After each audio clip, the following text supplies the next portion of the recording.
Hello, everyone. Welcome to this live conversation coming to you on PAHO TV and on PAHO Caribbean on Facebook. My name is Lisa Bailey, and I'll be your host for today.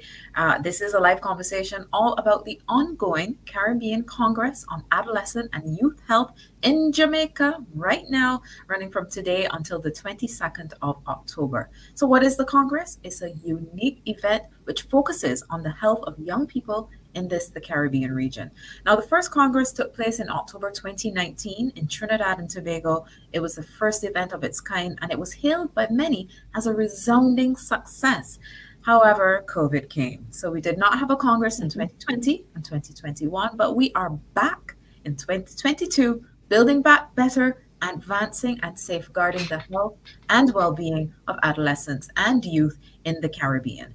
Now, we have a couple tracks. There are 5 thematic areas that are covered during the Congress: COVID-19 and young people, sexual reproductive health and rights, HIV and STIs, nutrition, physical activity, sports and youth development, mental health, substance abuse, violence and injuries, and climate change and the environment. I am so pleased to welcome to the show today Dr. Sonja Cafe, who knows this Congress very well because she is one of the main persons who organized this event. She is also Regional Adolescent Health Advisor here at PAHO WHO. And I also have Elizabeth Lloyd. She is participating in the Congress and she's covering the area of nutrition, physical activity, sports, and youth. So welcome, ladies. I hope you are both doing really well. I understand, Miss Lloyd, you are actually in Trinidad. You're not in Jamaica like me right now. I am indeed. I am very much missing being physically in Jamaica with all the energy that these young people create. I am sitting in Trinidad, but very happy for the virtual engagement to be able to join and interact and share and learn. Yes, thank you so much, Dr. Lloyd.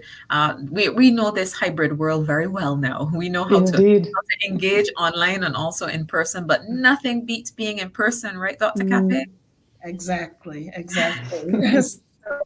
We do miss Dr. Lloyd in our midst, but we know that sometimes there are conditions that don't allow all of us to be in the same place. Actually, as you mentioned, we learned so much from COVID-19 because this time we have expanded. In 2019, we had the Congress in Trinidad, sorry, in Port of Spain, and this time we have 2 satellite sites, one in Belize with close to 100 participants, and one in Port of Spain. And so we learned that we have to mix the different platforms to allow for optimal participation. So that's a lesson learned from the COVID pandemic. That's right. That's right. We've learned a lot in this time. I mean, we wouldn't want it again, but we've learned a lot and we have to learn from this experience. So I understand you've already had a really successful plenary this morning. So Dr. Cafe, start by telling us what happened this morning. How was the plenary? Yes, thank you. So in altogether with the satellite sites, we have around 300 participants, and we also have speakers from across the globe who are participating, who are contributing. So today we kicked off the Congress with a plenary session to set the stage on what is the situation of adolescent and youth health. Some presenters looked at the global perspective, some at the regional perspective in the Americas, and some at specifically what is happening in the Caribbean with the health and well-being of young people from a perspective of data. What does the data say, but also from our experiences. So we had a very fruitful and very interesting panel. Also, Dr. Lloyd participated, who made an effort to evaluate what has been the impact of the first Congress, because for us, our congresses have a purpose. It's not just a nice meeting, everybody feels good and then goes home, but we really want to see that it impacts on the health and well-being of young people. So her presentation was about what can we say, what has happened as a result of this Congress in the past years. So that was also very interesting. I guess it's always good to look back before we go forward. I don't know, Dr. Lloyd, if you would like to say anything about some of the key results that came out of that. Not, you don't have to go into great detail, but if you could share a little bit about. Sure, sure, no problem at all. I think based on the results that we heard, as Dr. Cafe mentioned, it was really just a light touch, recognizing that most of the period since the inaugural Congress, we were really under COVID-19 with all of its restrictions, etc. I think we learned that the area of mental health of young persons as a very critical area. We were able, the inaugural Congress was perhaps very futuristic in its thinking that mental health of young people should be a main priority and set before it a number of key outcomes. So we found that the countries that reported that there was some progress in paying closer attention to young people's mental health, particularly within the COVID context, where we know that persons were shut in, they were transitioning to this virtual realm. And this issue of young persons not being able to connect to their friends and to socialize and facing the pressures of that transition with school, it was found that there was greater attention to the area of mental health, while at the same time, the participants reported that there was a need for a lot more work in this area. And we pointed as well to the fact that we needed to understand what are some of the programs that were actually successful and what about them were successful, so that in our efforts to increase the focus on young persons' mental health, what are the strategies that actually work? We need to have the evidence to not just implement based on what we feel sounds good or what we sense young people would like, but really understanding and hearing from them, the young persons themselves, recognizing that we are just on the cusp outside of that young person's group, that we need to understand what they are saying, what they want, what their needs are, and also to train providers in the techniques for reaching, engaging, supporting them in this new virtual realm, as we started off by mentioning. Yeah. And it will be interesting to see. I'm going to come to you, Dr. Cafe. It'll be interesting to see what comes out as the main priority area. I mean, there's so many priorities, right? But it'll be really interesting to hear what they think, in 2022 going forward, what is the main issue? Go ahead, Dr. Cafe. Yes, I just wanted to add a result that we have felt from the Congress is on a level of interagency collaboration, because organizing such congresses takes about a year of work. Yes. And interagency meetings, harmonizing our work, harmonizing our resources. And I believe that that has been a really major benefit, that we try to work together, articulate together. And when I say interagency, I don't only mean the UN partners, but also CARICOM, CARFA, the Caribbean specific technical agencies. And I feel that that has been also a very important benefit from the previous Congress and this one. Agreed. So what can people expect, those who have registered and those who may hop onto PAHO TV to follow some of the sessions? What can they expect over the next 2 days? Dr. Cafe. Yes, thank you. So the Congress consists of a series of sessions. We have the plenary sessions every morning, where we highlight one specific topic. Tomorrow, this afternoon, actually, today's the only day where we have two plenaries. This afternoon, the plenary will be on mental health, adolescent and youth mental health.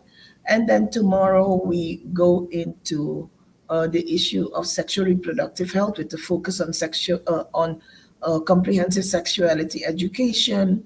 And Friday, the plenary is on climate change and its impact on young people and how young people can contribute to solutions. So the plenaries are the place where all the participants come together.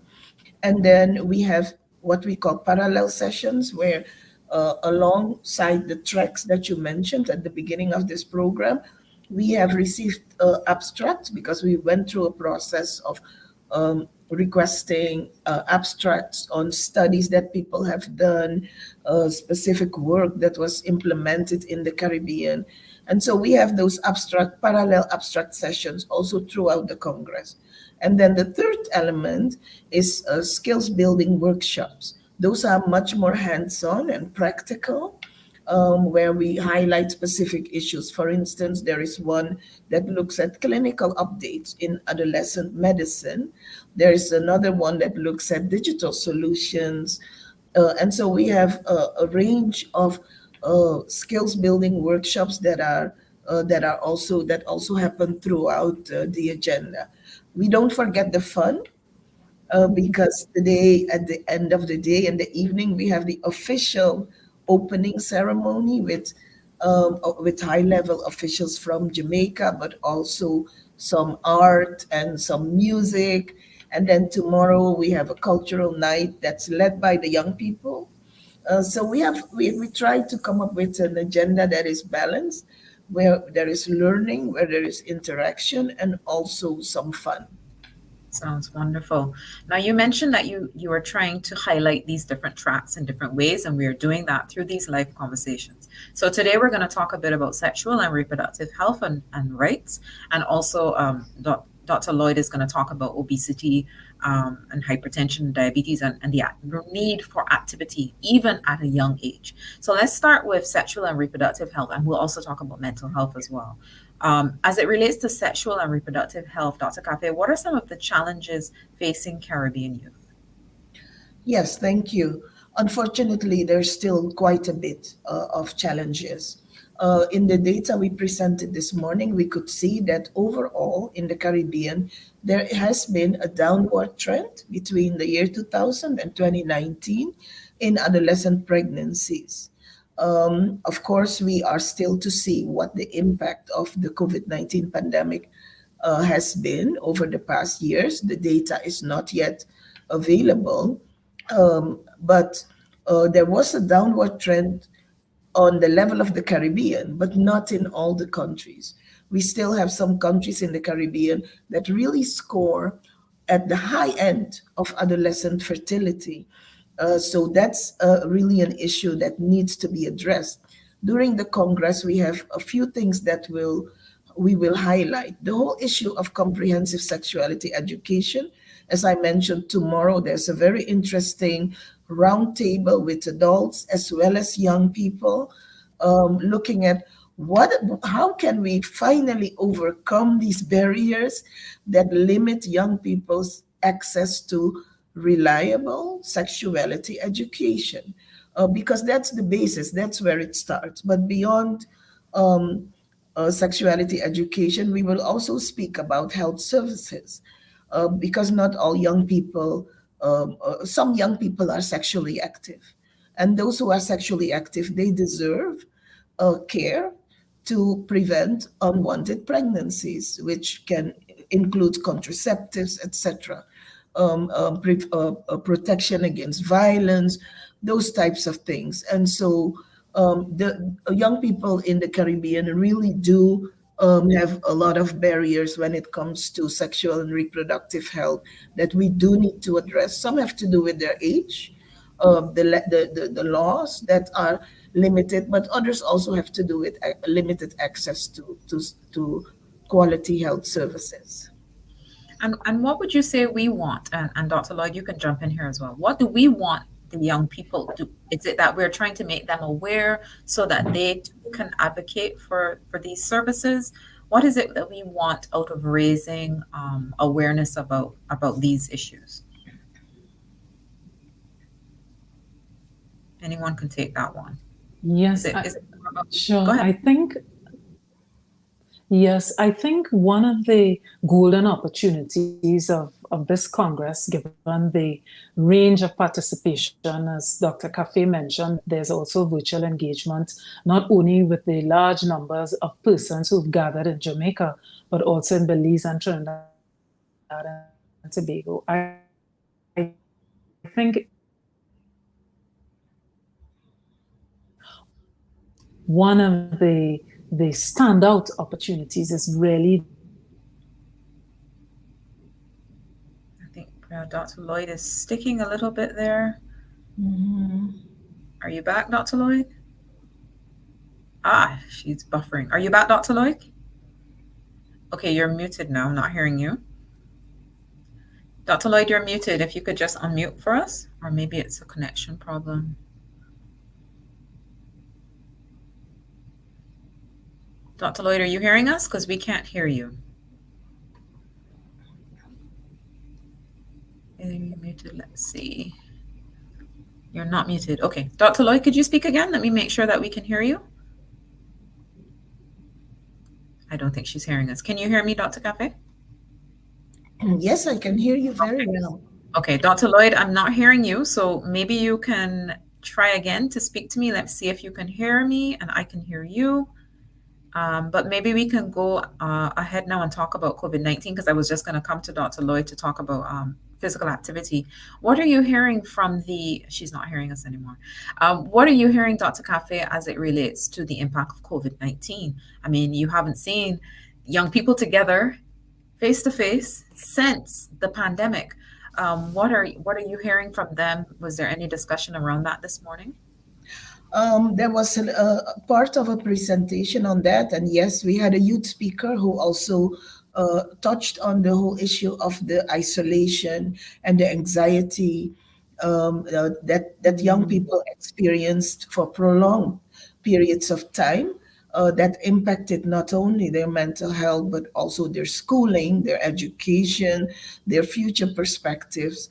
And so, yes, young people are very aware that COVID 19 has impacted every aspect of their lives, and that we need a integrated, cohesive response that will, of course, mental health is an absolute priority because we have seen some data on the suicide attempts, anxiety, depression, but also ensuring that what young people have lost in terms of schooling, in terms of opportunities, developmental opportunities, that we find ways to recover that and give them these opportunities back. So yes, that was very clear this morning. And I'm sure it will continue to be a big part of the discussion. I'm going to try now again to see if you can hear me, Dr. Lloyd, and if we can hear you. Go ahead. Yes, I can hear you. Good. Are you able to hear me? Yes, we're hearing you fine. Yes. Do you want to wrap up Fine. your thought before I ask you about the risk factors of diabetes and so? I think Sandra covered the point that I was making about the grand opportunity for collaboration, information sharing, peer-to-peer exchange, and of course, capacity building that this forum provides, the Congress provides. Agreed. Now, can you tell us, Dr. Lloyd, about the importance of physical activity now for young people to prevent health problems in their future? We know the risk factors and we know the incidence of NCDs in this region. What's Indeed. the role of physical activity for young people? Yes, I think taking off on Sandra's very point about the landscape where young persons are indicating that due to the COVID experience, there are higher rates of attempted suicide, depression, anxiety. One of the main areas, one of the easiest go-tos that we have available to us is actually physical activity. Physical activity among young persons, they can be engaged virtually. They can be engaged via using means that they relate to, such as TikTok challenges that involve movement, dance, that they can do basically anywhere, even if they are at home. And it can also allow them to network, make new friends, those who may even be having issues that are contributing to their feelings of depression, anxiety, and isolation. It is a wonderful opportunity for them to make new friends while still encouraging them to adopt a healthy lifestyle where physical activity not only is as a useful opportunity to keep them healthy, to keep their weights in check, combined with healthy eating, of course, it does not stand alone, but also to help them to have fun and address these issues of depression and anxiety. We have a range of physical activity options. Young persons tend to think that I'm not joining a gym, and they feel that that sort of setting it's not for everyone, but certainly approaches such as yoga, stretching, which are more gentle engagement areas. We have found the research has shown, in fact, that deep breathing and rhythmic breathing, the use of music incorporated in that physical activity can really go a long way and indeed have multi-pronged effects. I like to think of the Congress and to encourage the young persons who it's so wonderful to interact with them to also think cross-sectorally. You mentioned, and across themes, you mentioned that there were so many themes at the first Congress. There were 4 themes, and obviously at this one there are 5 with the addition of COVID and its effect on young persons. And I think when we think across themes, the issue of physical activity and exercise addresses mental health. It actually also addresses climate change in that it can encourage persons to be outdoors, to actually be barefooted and feel the dirt, feel the soil, that many of them perhaps don't have that experience, to be in the wonderful and beautiful natural environments that we enjoy here in the Caribbean, whether it is at the seaside in beautiful Barbados, or in the middle of the savannah in Port of Spain, or at Emancipation Park in Jamaica. We have lots of wonderful spaces that can also address the mood and deal with a lot of their, also not only their muscular issues, their cardiovascular issues, their respiratory issues. So really, as you can see, I can say a lot about physical activity and healthy lifestyle through movement and its amazing benefits among young persons. I know Sandra mentioned the cultural activity tomorrow evening, where they have that opportunity also to engage in that enjoyment and movement while still being very strategic around the areas and the priorities that they want to set for themselves. Agreed. I mean, a multi-pronged approach is so important because all of these issues are linked. There are linkages to climate change and physical activity and sports and mental health, and all of these issues are linked. So there's no way we can get away from taking this multi-pronged and collaborative approach to dealing with these issues. I wanted to ask as well, Dr. Cafe, in terms of, so at the end of the last conference, we had our roadmap developed. Would you like to say anything about the roadmap? And I don't think we're going to create another roadmap after this Congress, but how does it all fit together? Yes, actually, we're in good company because Elizabeth also helped write the roadmap. I had a feeling. Yes, yes.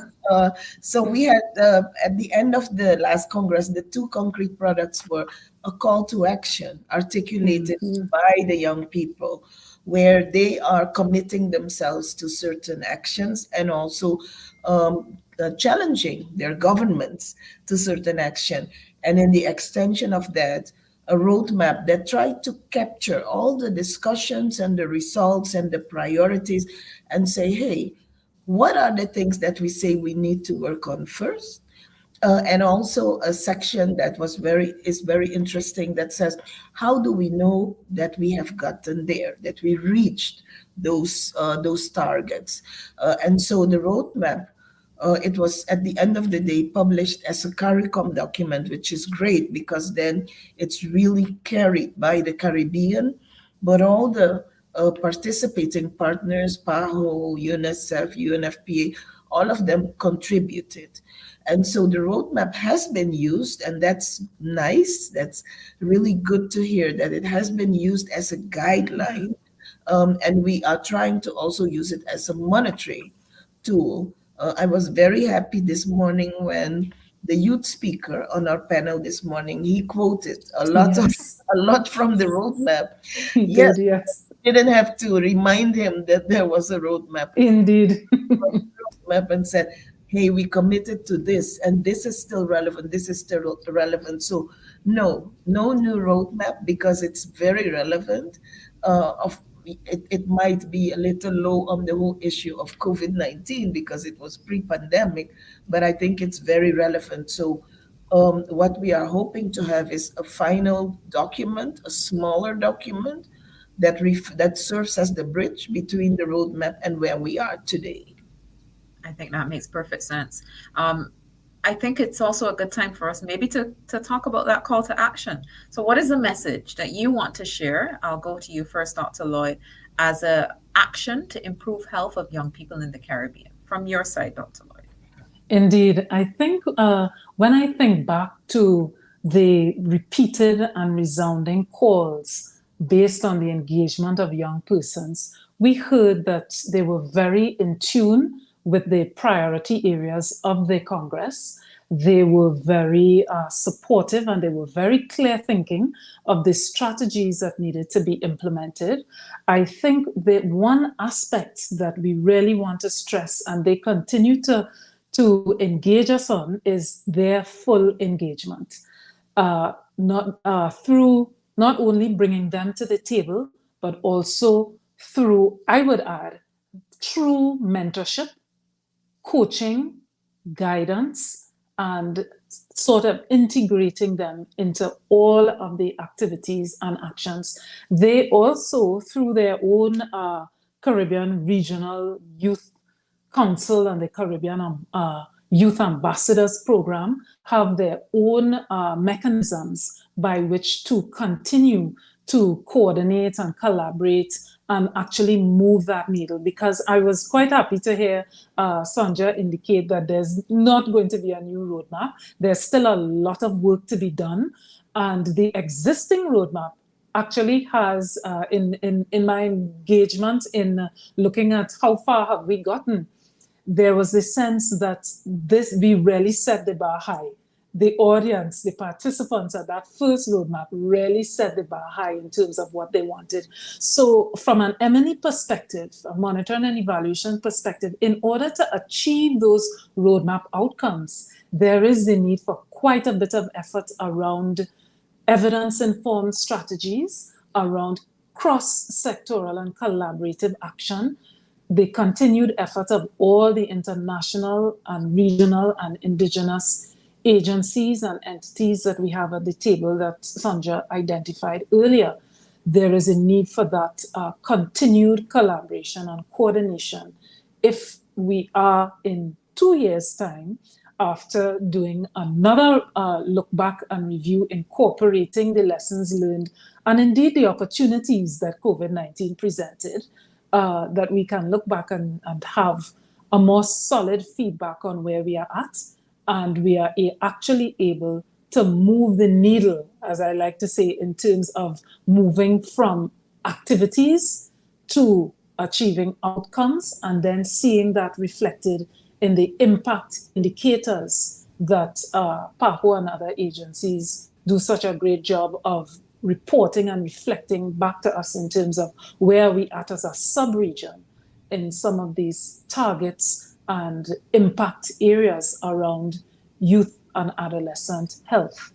So hopefully with that concerted and coordinated effort and support, we will be able, with each passing year, get closer and closer to those targets while learning lessons and adjusting while we go. Totally agree. Thank you so much for that. And Dr. Cafe, what would be your call to action? Yes, my call to action, my Christmas list for adolescent Yes. and youth health in the Caribbean. Indeed. I absolutely agree with Elizabeth's points. I just want to add two things. This morning in my presentation, I highlighted that we have an unfinished agenda when it comes to survival.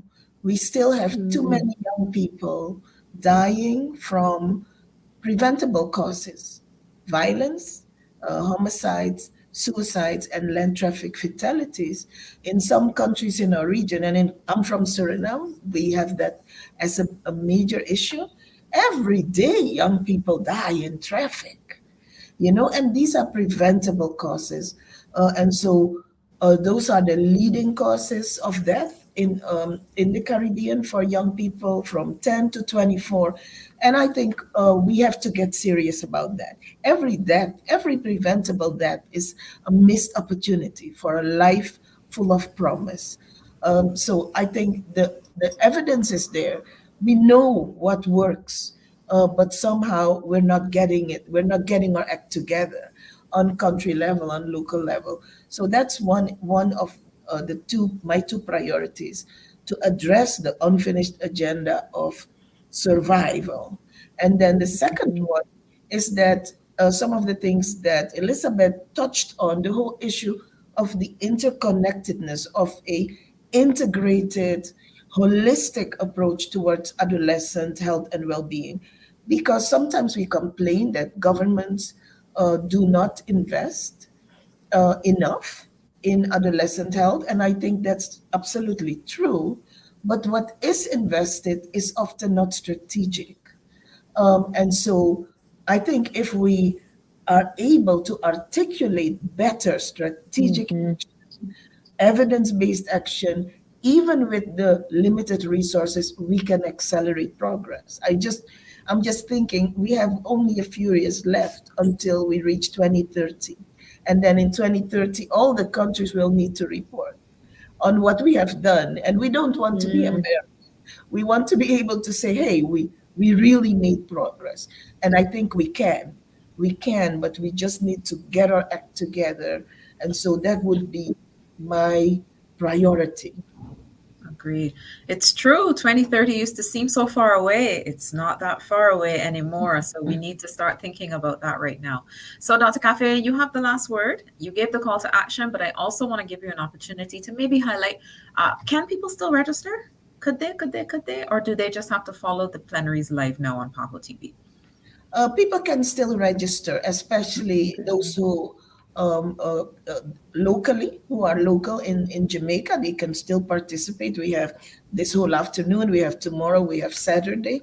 And those who are able to participate virtually, they can go to the Congress website and register. They're more than welcome to join us. Wonderful. And last thing is just give us some highlights of what's coming up in the next couple of days. I understand from my colleague that we have over 200 people watching the plenary right now as the Congress is happening. So people are watching. And finally, Dr. Cafe, please thank all of the people who made this possible. So what's coming up and who you need to thank? Yes, absolutely. What's coming up is tomorrow we have a full day with a strong focus on sexual reproductive health. We have a very nice roundtable, and then we have the parallel sessions.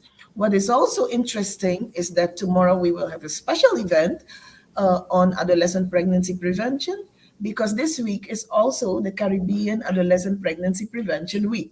And we didn't want to forget that in the whole hype of the Congress.